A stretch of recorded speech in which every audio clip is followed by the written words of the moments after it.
मैं हूं कमर शीमा और दोस्तों जिस तरह कि आप देख रहे हैं मेरे साथ मौजूद हैं प्रोफेसर डॉक्टर मुक्तदिर खान साहब। डॉक्टर साहब का एक बड़ा ज़बरदस्त यूट्यूब चैनल है कन्वर्सेशंस, उसको भी सब्सक्राइब करें। और डॉक्टर साहब आपके वक्त का बहुत शुक्रिया sir. Thank you very much Qamar साहब। आपके सुनने वालों को मेरा सलाम, सत श्री अकाल, नमस्ते, वनक्कम, नमस्कारम और मेरी क्रिसमस। जी जी बिल्कुल, मैरी क्रिसमस। डॉक्टर साहब आज ज़रा इम्पोर्टेंट एक डेवलपमेंट है और वो ये है कि भारत के जो वज़ीर आज़म हैं नरेंद्र मोदी साहब, उन्होंने एक टेलीफोन कन्वर्सेशन की है यूक्रेन के प्रेसिडेंट ज़ेलेंस्की साहब से। और ये जो कुछ बातें हुई हैं वहाँ पे कि एक तो प्राइम मिनिस्टर जो भारत के हैं वो कह रहे हैं जी हम अपनी पीस एफर्ट्स की तरफ इशारा कर रहे हैं कि हम वो कोशिश कर रहे हैं। दूसरा वो ह्यूमैनिटेरियन असिस्टेंस की भी बात कर रहे हैं। और तीसरा वो शायद कोई एजुकेशन वगैरह की भी बात कर रहे हैं जो इंडियन स्टूडेंट्स में फंसे हुए हैं।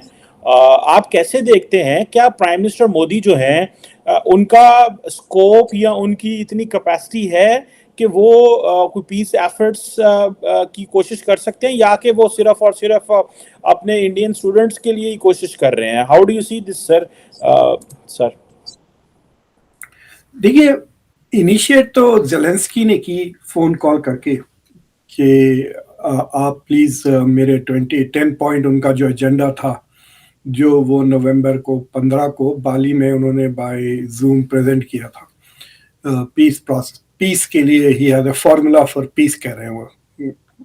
Basically it's a formula for total Russian surrender लेकिन उसको वो फार्मूला फॉर पीस कह रहे हैं। और उसका प्रेफेस में भी ये कहा तो जंग तो हम कैसे भी जीतेंगे ही, लेकिन why not reach the same outcome peacefully अभी, ताकि लोग ज्यादा मारे ना जाए। That is his formula.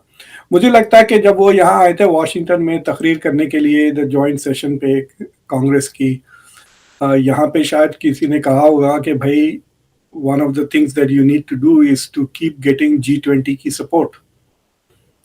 और अगर वो G20 की सपोर्ट चाहते हैं, which is now perhaps the most powerful forum in the world, मतलब सबसे ज्यादा अमीर मुल्क और पावरफुल बासर मुल्क वही होते हैं, तो अगर आपको G20 का सपोर्ट चाहिए तो you will have to reach out to India. और इंडिया इससे पहले जो यूक्रेन के जो एम्बेसडर थे उन्हें कोई बहुत ही स्टूपिड से एक दो स्टेटमेंट्स किए थे वो शुरू में इंडिया के ताल्लुक से, लेकिन बाद में उस एम्बेसडर को जेलेंस्की ने विड्रॉ कर लिया। तो उन्होंने मतलब ये बड़े जिस तरह से ये यूरोप के ऊपर मॉरली छाए हुए हैं यूक्रेनियंस, वो समझते हैं कि they can adopt the same attitude towards the rest of the world.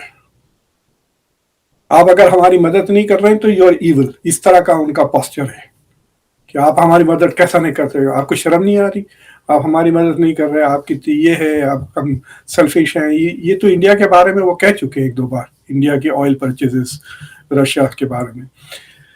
तो प्राइम मिनिस्टर मोदी के ज्यादा स्टेटमेंट्स तो नहीं है यूक्रेन को लेकर, मतलब वो उनकी सब लोग वही स्टेटमेंट दोहराते रहते हैं जो उन्होंने पुतिन को कहा उज़्बेकिस्तान में समरकंद में कि the end this is not the era of war. तो they have taken that as criticism of Russia, और ये कहना कि India is moved out of the Russian camp. आपको पता है कि बीच में रशिया के पास एक काफ़ी बातें आ रही थी about use of nuclear weapons, तो उस पे भी इंडिया ने थोड़ा बहुत क्रिटिसिज्म किया था, लेकिन उसके बाद से बंद हो गई हैं वो सारी चीज़ें। So there is a assumption that maybe India and China can put some pressure on Russia.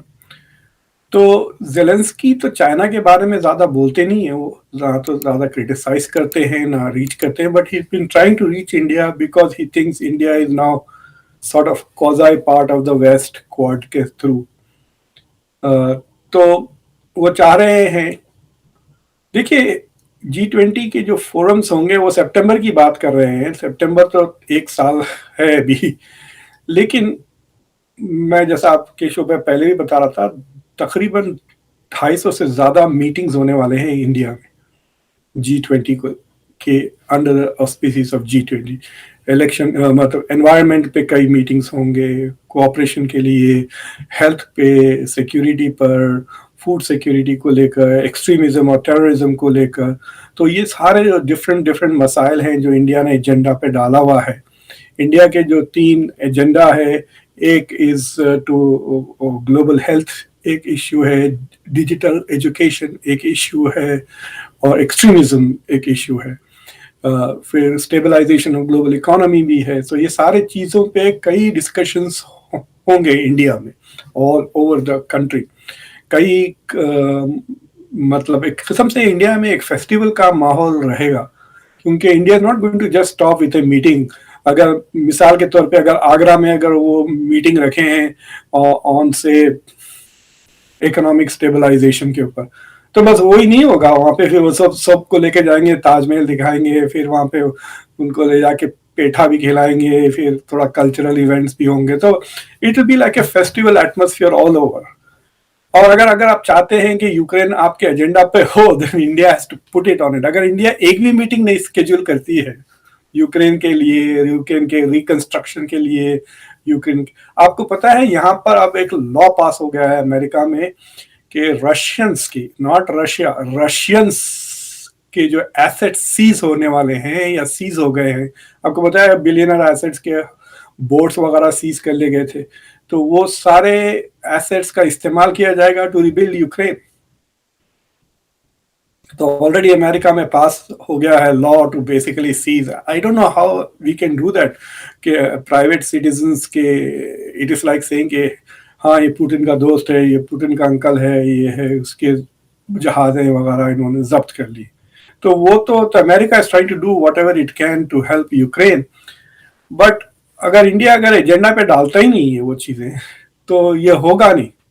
तो जेलेंस्की को मुझे लगता है वॉशिंगटन में किसी ने समझा दिया that if you want Ukraine's reconstruction on the G20 agenda, you have to go and pound लागू इन दिल्ली। तो वो फोन कॉल उसी का था कि please help us out, India can help us on the peace, कि एटलीस्ट ये formula, peace formula लगाए।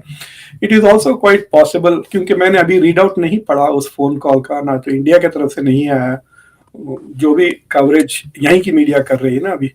सो that is also a way of putting pressure on India, but they are probably hoping कि India might start some kind of negotiations with Putin. लेकिन ये इनकी जो starting demands हैं, या जो कहिए कि जो स्टार्टिंग पॉइंट है नेगोशिएशंस का, वो इतना ह्यूमिलिएटिंग है रशिया के लिए कि I don't think Putin will even be interested in discussing that. वो चाह रहे हैं कि Russia go back to pre 2014 borders, फिर उसके बाद बात करेंगे। उसके बाद ये देखेंगे कि रशिया कितना नुकसान पहुंचाया है यूक्रेन को, और फिर रशिया से पैसे लेकर यूक्रेन को रिबिल्ड करेंगे। ये प्लान है इनका। So that is not the plan that I'm sure Russia will negotiate nor India. India के लिए प्रॉब्लम ये है कि आपने देखा होगा आज के बयान में जो चाइनीज फॉरेन मिनिस्टर ने कहा कि we are getting even more closer to Russia. तो जितना रशिया को तो जरूरत है चाइना की, लेकिन अमेरिका जितना चाइना पे प्रेशर डालेगा, चाइना उतना रशिया की तरफ जाएगा। जितना चाइना रशिया की तरफ जाएगा, उतना इंडिया परेशान होगा। India doesn't want China. अब वो अभी जो बातें जो कर रहे थे आज राहुल गांधी के India should treat Pakistan and China as one country, ना एक मुल्क की तरह ट्रीट करें, ताकि दे डोंट बिकम, क्या कहते हैं, बोथ एनिमीज। अगर चाइना इतना करीब चले जाएगा रशिया के, तो इंडिया के लिए तो काफी प्रॉब्लम हो जाएगा। इंडिया के मिलिट्री सप्लाईज, रीसप्लाईज, ये सारी चीजों को लेकर। सो इंडिया मजबूरन रशिया पे उतना दबाव नहीं डालेगा उसके बाद।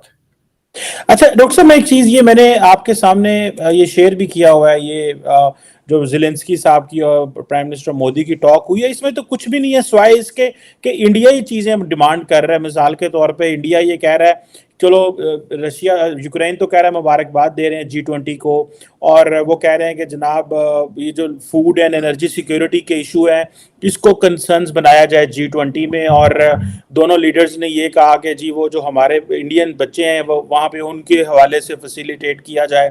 और तीसरा जो इम्पोर्टेंट पैरा वो ये है कि जी इमीडिएटली प्राइम मिनिस्टर मोदी ने कहा जी कि जो हॉस्टिलिटीज हैं वो रोकी जाएं, और ये कहा कि दोनों साइड्स को जो है ना वो डायलॉग एंड डिप्लोमेसी की तरफ आ जाना चाहिए। तो ये तो कोई इतनी स्ट्रॉन्ग स्टेटमेंट नहीं है फ्रॉम इंडिया, और इंडिया जो है वो अमन को सपोर्ट करता है और and all that. So how do you see this if? मतलब जी जी।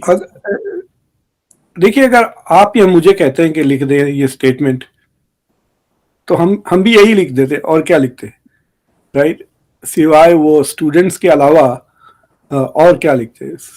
पता चला कि वहाँ कुछ हजारों इंडियन स्टूडेंट जाते हैं यूक्रेन, ये मुझे नहीं पता था। बाद लोग 18,000 कहते हैं, 18,000 इंडियन स्टूडेंट। तो मतलब इट इज नॉट, वो तो सेफली आ चुके हैं India, but the issue is of their continuing education ना भाई, वो फंस गए ना। यूक्रेनियन जबान सीखी होगी, अब मेडिसिन कर रहे हैं उसमें, आप इंजीनियरिंग कर रहे हैं, अब 2 साल हो गए, बाकी के कब होंगे? सो उनके सारा फ्यूचर लिम्बो में आ जाएगा ना। So I am sure that the Indian government is somehow concerned about the future of Indian students. But ये कि वो जेलेंस्की के चपरासी बन के रशिया पे दबाव डालेंगे जैसा कि बाइडन बने हुए हैं, that's not going to happen. He is going to find India very different from Western countries. वो जिसको चाहे वो उसको डांट देता है। वो मैक्रोन को डांट दिया, याद है आपको? मैक्रोन ने जब पीस की बात की थी, तो वो उस तरह से, जिस तरह से वो होलियर देन दाव बन के फिर रहा है Zelensky, I don't think that is going to work in Asia. ना वो इंडिया के साथ चलेगा, ना वो चाइना के साथ चलेगा।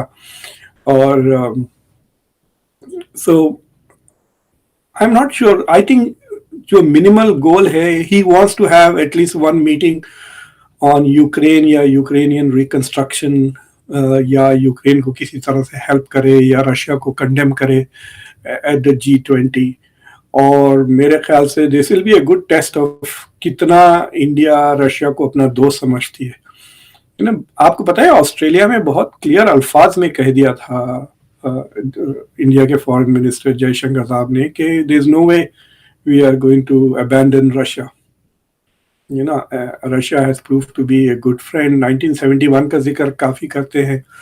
अमेरिका ने अपनी नेवी भेज दी थी ना इंडिया के खिलाफ, तो Russia was there to support India. So Russia has proven to be a good friend, and India is going to prove to be a good friend for Russia. ये आवाज़ें दिल्ली से आ रही हैं, और दे आर ऑल्सो अफ्रेड कि अगर Russia, आपको पता है एक शायद 2-3 हफ्ते पहले ये बातचीत हुई थी जिसमें पुतिन ने काफ़ी इंडिया के कल्चर की, इंडिया के एजुकेशन सिस्टम वगैरह की तारीफ़ें की थी। फिर उसके बाद एक लंबी लिस्ट भी जाए कुछ 500 आइटम की जो वो इंपोर्ट करना चाह रहे हैं इंडिया से। So I don't know what has happened about it, वो भेजे या नहीं भेजे अभी तक। But so Russia is trying to get closer. Russia ने न्यूक्लियर जंग के बारे में स्टेटमेंट्स भी करना, which was becoming very awkward for India ना। इंडिया और चाइना को मजबूरन रशिया को कंडेम करना पड़ रहा था फॉर यूजिंग द। अब रशिया वो मसले उठा नहीं रहा है न्यूक्लियर weapons के, so India and China don't have to condemn Russia now. So it's going to be an interesting situation कि यूक्रेन जितना पुश करेगा मेरे ख्याल से उतना उसका नुकसान होगा, आई थिंक। मेरा नहीं ख्याल। डॉक्टर साहब आप क्या समझते हैं? फॉर एग्जांपल मैं देख रहा था इंडिया के एम्बेसडर रशिया में मॉस्को में बात कर रहे थे, $27 बिलियन की बायलैटरल ट्रेड है जिसमें $25 बिलियन की सिर्फ इंपोर्ट है इंडिया की। और जो सेकंड चीज़ है कि जो इंडिया का रिजर्व बैंक है, दे आर टॉकिंग, बल्कि उन्होंने अप्रूवल भी दे दिया है कि इंडिया और रशिया जो है वो लोग अपनी करेंसी में बिजनेस कर सकते हैं। सो आई थिंक द इंडियंस तो रशिया को कह रहे हैं कि आप ज़्यादा से ज़्यादा इंडियन करेंसी लें ताकि आप इन्वेस्टमेंट भी करें, आप आके हमसे चीज़ें हमसे इंपोर्ट भी करें, सो हमारी करेंसी में बात करें। सो और जो दूसरा मुझे याद है कि डॉक्टर साहब जो secretary of state Antony Blinken ने इवन के सेनेट कांग्रेस में कहा था कि हम पिछले 30-40 साल अमेरिका जो है वो इंडिया के करीब नहीं था, उस दौरान रशिया जो था वो बड़ी सपोर्ट कर रहा था, तो हमें वो टाइम चाहिए, वो इन्वेस्टमेंट चाहिए इंडिया के ऊपर, इंडिया की वो सपोर्ट लेने के लिए।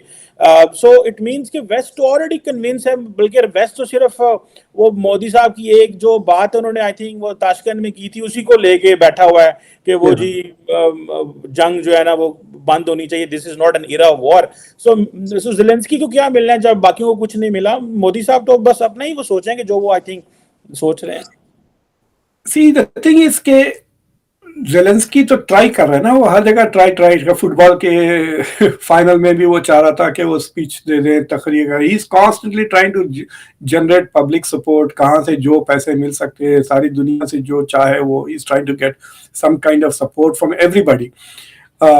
और ये जो आपने जो फिगर्स दिए ट्रेड के, वो बहुत इंटरेस्टिंग है। आप जाकर प्री कोविड देख लें, आप इंडिया रशिया के बीच में सिर्फ 1-2 बिलियन डॉलर का ट्रेड था। अब जो हो गया है 20-25 बिलियन जो कह रहे हैं, वो पूरा तेल है। वो सारे के सारे इंडिया के जो इंपोर्ट्स हैं, it has just spiked up. So they are importing more than $20 billion worth of oil from Russia. और इस वजह से सऊदी अरेबिया थर्ड पोजीशन में आ गई इराक के बाद। और इंडिया और उसके अलावा हथियार के अलावा और कोई ज्यादा ट्रेड नहीं था। मतलब जब जो S-400 की जो डील हुई थी वो वही थी।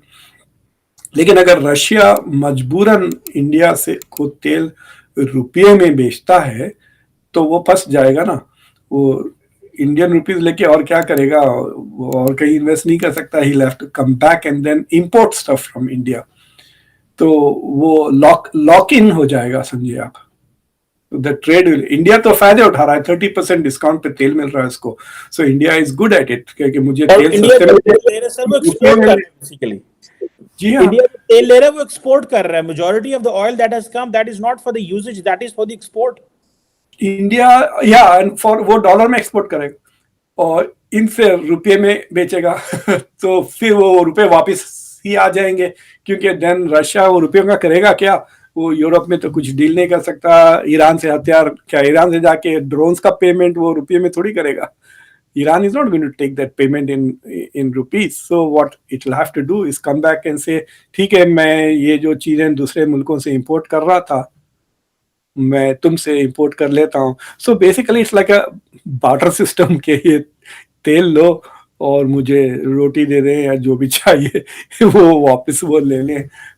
इन terms of it I think वो जो लिस्ट भेजी है रशिया ने 500 आइटम की, मैंने उसको गौर से नहीं देखी, लेकिन आई हैव अ फीलिंग के Indians should take a very close look at that list and see के क्या इससे हम रशिया के साथ long term trade relations establish कर सकते हैं या नहीं।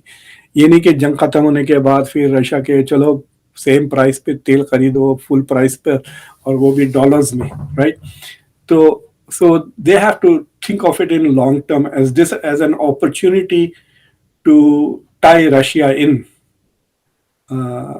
मतलब इस वक्त इंडिया का पल्ला भारी है, and so they should make sure कि रशिया फंस जाए इंडिया के चुंगल में। In that sense I don't want to say फंस जाए, बट मतलब एंटेंगल हो जाए ना, इंटरडिपेंडेंस बढ़ जाए।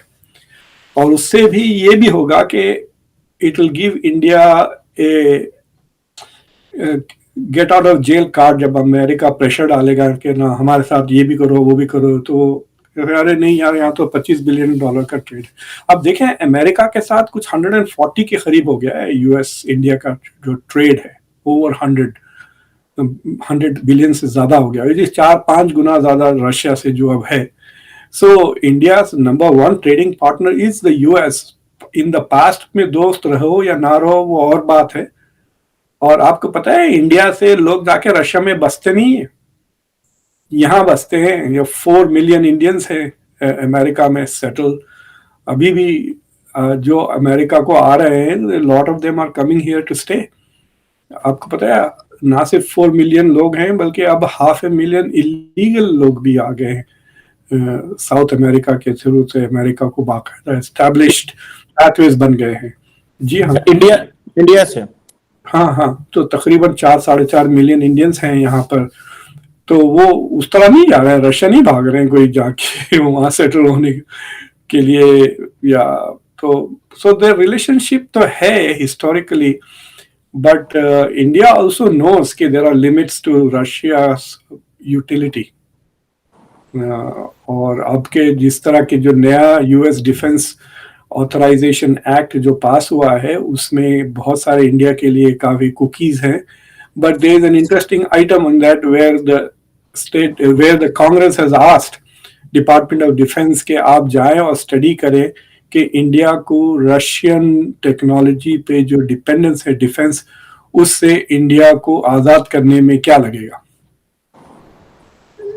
which means कि the US is interested in restructuring India's tech, military tech, कि वो सोवियत एयर और बेसिकली एयर फोर्स का चक्कर है ना, इंडिया की जो एयर फोर्स वगैरह है it's very dependent on Russian MiGs, Russian fighters वगैरह, तो उससे हटाकर कैसा मूव करें into the western and US defence infrastructure, तो वो दैट इज द यूएस। अब वो इट्स अ डिफरेंट थिंग कि India whether India place ball और नॉट, ये इंडिया के ऊपर है, लेकिन अमेरिका तो कोशिश कर रहा है कि रशिया से आजाद कर दे इंडिया को।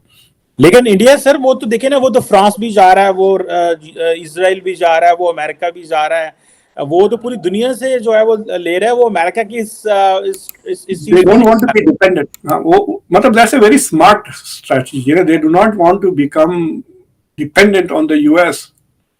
आपको पता है आपकी जो F-16s हैं, if the US wants it can ground them। Washington में बैठ के उनका स्विच ऑफ कर दें तो फिर वो उड़ नहीं सकते। Except Israeli jets, all other F-16s can be turned off from the US।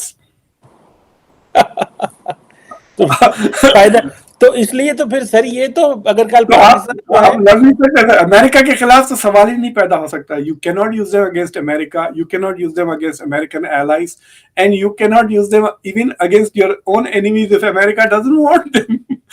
तो इंडिया क्यों फंसेगा ऐसी चक्कर में? और अगर कल को इंडिया अमेरिका का प्रॉपर मिलिट्री अलाय बन जाता है तो हम तो फारग हैं sir.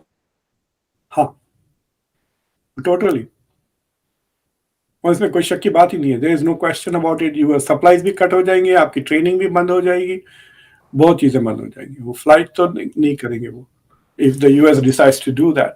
So no other countries are there. Russia नहीं करता, रशिया के मिक्स ऑफ नहीं हो जाते इस तरह टेक, स्पेशली द F-35 जो आ रहे हैं, they are going to be like, भाई आपको हथियार दे रहे हैं आपको डिफेंड करने के लिए, ये नहीं कि आप वो हम पे यूज कर लें next, like it's not a smart thing.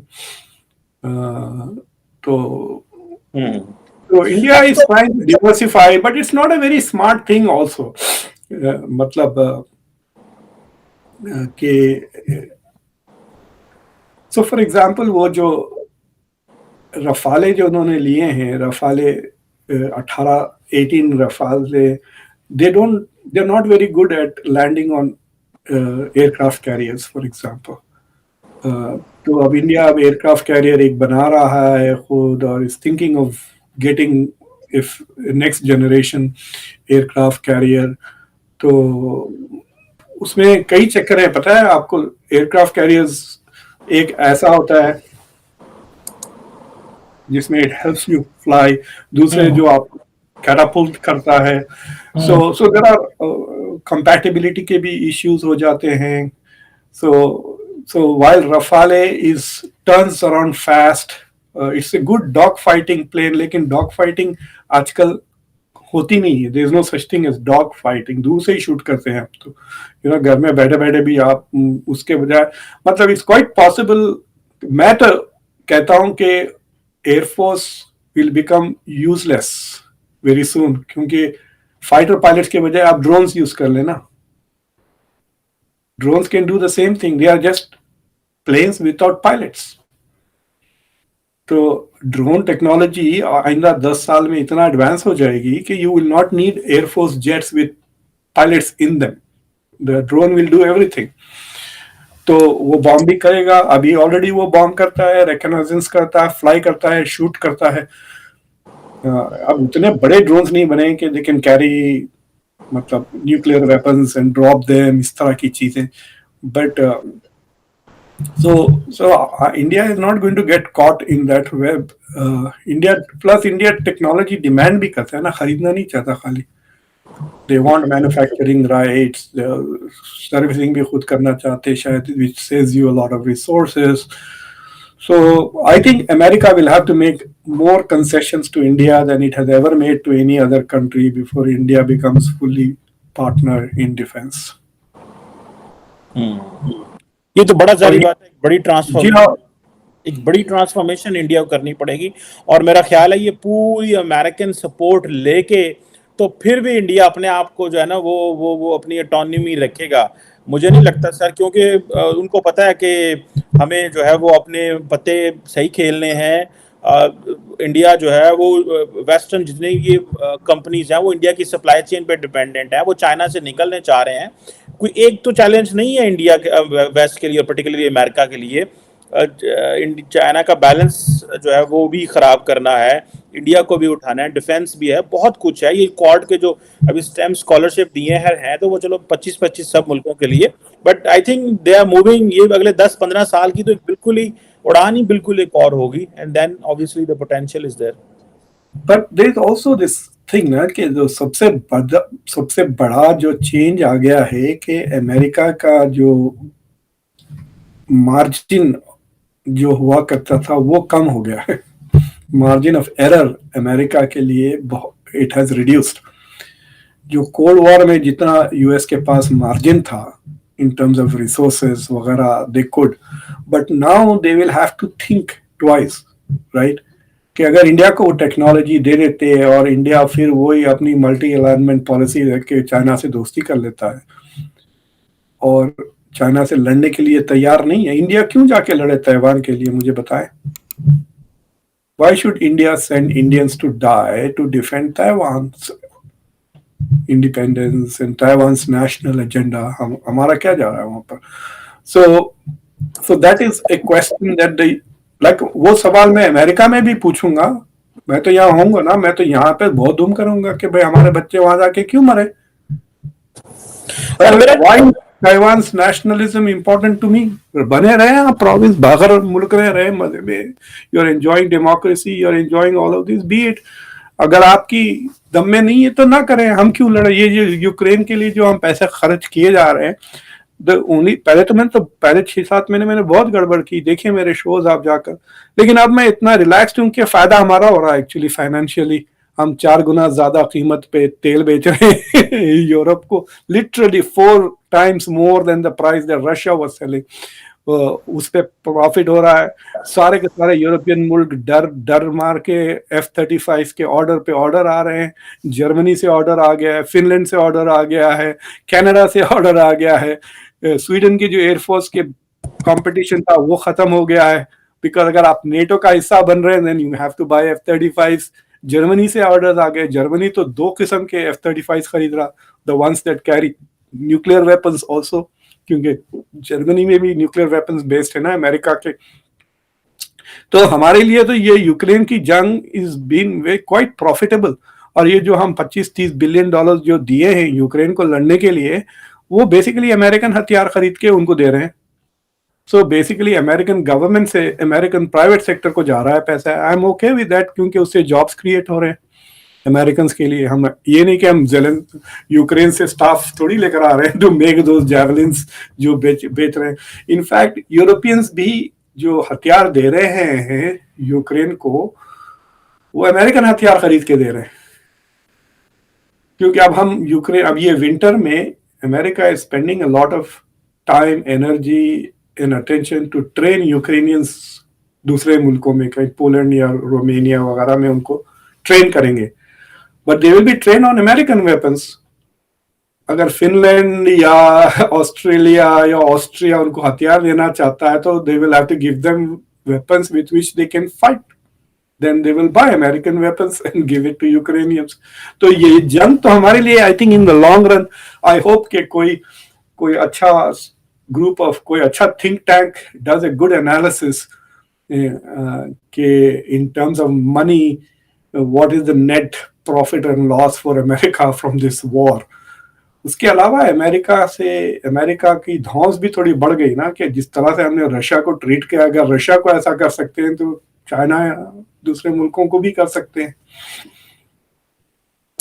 बिल्कुल सही कह रहे हैं। अमेरिका के लिए तो और जो है वो वॉर जो है वो दैट सीम्स वेरी प्रॉफिटेबल और इन द लॉन्ग रन। और लेकिन ये है कि मेरा ख्याल है कि यूरोपियंस एंड सबको जो इकट्ठा करना ऑन रशिया तो बहुत आसान है, बट इन सबको चाइना के ऊपर इकट्ठा करना that will be difficult, it's a completely different thing. इसके ऊपर फिर किसी दिन आपसे बात करेंगे कि अगर अभी रशिया तो ठीक है इस वक्त, वो एक जिसे कहते हैं ना ईवल है, और उसको वो क्या है पूरी तरह पोर्ट्रे भी किया जा रहा है, और सारा यूरोप उसके साथ भी है।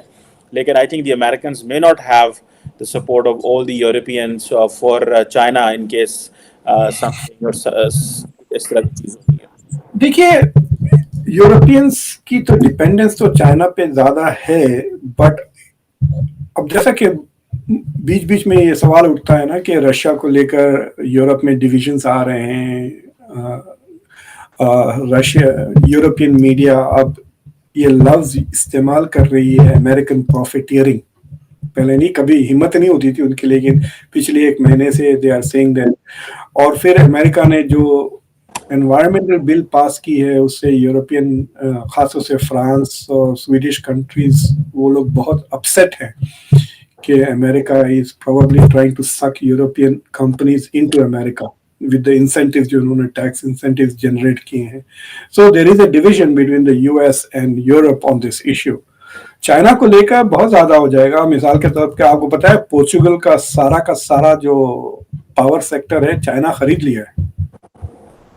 लिटरली उनकी बत्ती बंद कर दे सकता है, लाइट ऑफ हो जाएगी पोर्चुगल में, बिकॉज उनकी जितनी भी यूटिलिटीज हैं वो सारे companies China has bought them in Portugal. तो China is investing in some critical infrastructure in Europe. तो और फिर चाइना के साथ ट्रेड भी ज्यादा है, और वो जो मेरे ख्याल से कुछ रेलवेज वगैरह वो बना रहे हैं थ्रू सेंट्रल एशिया, तो वो जो railway tracks, it will be cheaper than flying the goods. तो बेसिकली टोक्यो से लेके जर्मनी तक there will be like train connections across.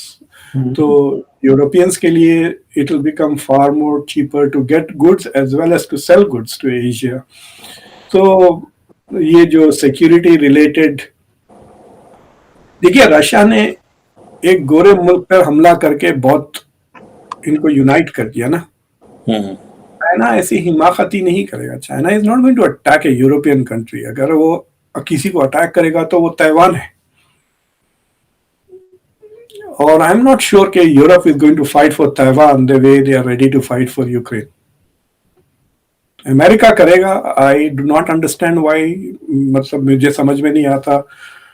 It is it an excuse to go against China? इसलिए America इतना ज्यादा ताइवान, क्योंकि इस बार के जो बजट आ रहा है 2023 का, उसमें खास तौर से एक लाइन आइटम $10 बिलियन ताइवान के लिए है, वेरी क्लियरली इन द ये 2023 का जो बजट ऑलरेडी पास हो चुका है। So what is the US trying to do? मतलब उनकी जो ओरिजिनल स्ट्रेटेजी थी of one China policy and और जो स्ट्रेटेजिक एम्बिग्युइटी जो कहते थे, this is not an ambiguous policy. You are supporting Taiwan militarily. तो ये रुझाव ताइवान की तरफ से बहुत क्लियर हो गया है ना अमेरिका का। बट लेकिन कब तक है? क्या हम will we put our soldiers out there ताकि वो मरने लगे ताइवान के लिए? That I don't know whether we will do that. ये और बात है, दूर से मिसाइल मार दें, sanctions वगैरह कर दें, all of that is fine, but will we fight for Taiwan? I don't know. आधा मुल्क तो खिलाफ है उसके।